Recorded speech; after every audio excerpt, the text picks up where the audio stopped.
সিলেট সীমান্তে এলাকায় অভিযান চালিয়ে ১,৩০,০০,০০০ টাকার চোরাচালানি পণ্য জব্দ করেছে বিজিবির। সিলেট ব্যাটালিয়ন ৪৮ বিজিবির সীমান্তবর্তী বিভিন্ন এলাকায় পৃথক অভিযান চালিয়ে আনুমানিক ১,৩০,০০,০০০ টাকা মূল্যের চোরাচালানি মালামাল জব্দ করেছে। গোপন সংবাদের ভিত্তিতে মঙ্গলবার ১৩ জানুয়ারি ও বুধবার ১৪ জানুয়ারি ব্যাটালিয়নের দায়িত্বাধীন সংগ্রাম, প্রতাপপুর, তামাবিল, সোনারহাট, মিনাতিলা, শ্রীপুর, পান্থুমাই, কালাইরাগ, দমদমিয়া ও বাংলাবাজার এলাকায় একযোগে অভিযান পরিচালনা করা হয়। বিজিবির সূত্র জানায়, অভিযানে ভারতীয় পণ্যের মধ্যে বিভিন্ন ধরনের সানগ্লাস, শীতের কম্বল, শাড়ি, স্কোপ সিরাপ, জিরা, কমলা, সুপারি, চিনি, বাটার, চকলেট, বিস্কুট, ফুচকা, পেঁয়াজ, মেহেদিসহ নানা সামগ্রী জব্দ করা হয়েছে।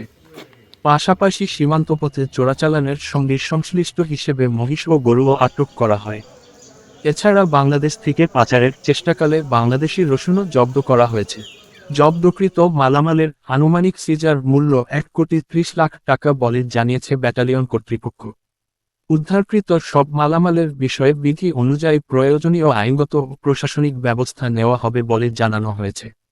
এ বিষয়ে সিলেট ব্যাটালিয়ন ৪৮ বিজিবির অধিনায়ক লেফটেন্যান্ট কর্নেল মোহাম্মদ নাজমুল হক বলেন, সীমান্তে নিরাপত্তা নিশ্চিত করার শুধু দায়িত্ব নয়, এটি মানুষের জীবনযাত্রা ও দেশের অর্থনীতিকে সুরক্ষিত রাখার একটি নিরবচ্ছিন্ন অঙ্গীকার।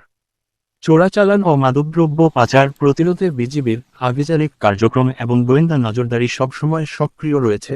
আমরা কোনো অপরাধচক্রকে সীমান্তকে অরক্ষিত ভেবে সুযোগ নিতে দেব না।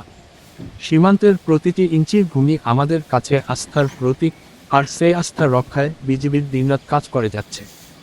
সীমান্ত এলাকার স্থিতিশীলতা বজায় রাখতে এবং অবৈধ অনুপ্রবেশ ও চোরাচালান ঠেকাতে বিজিবির নিয়মিত টহল ও গোয়েন্দা তৎপরতা আরও জোরদার করা হয়েছে বলে জানান সংশ্লিষ্টরা।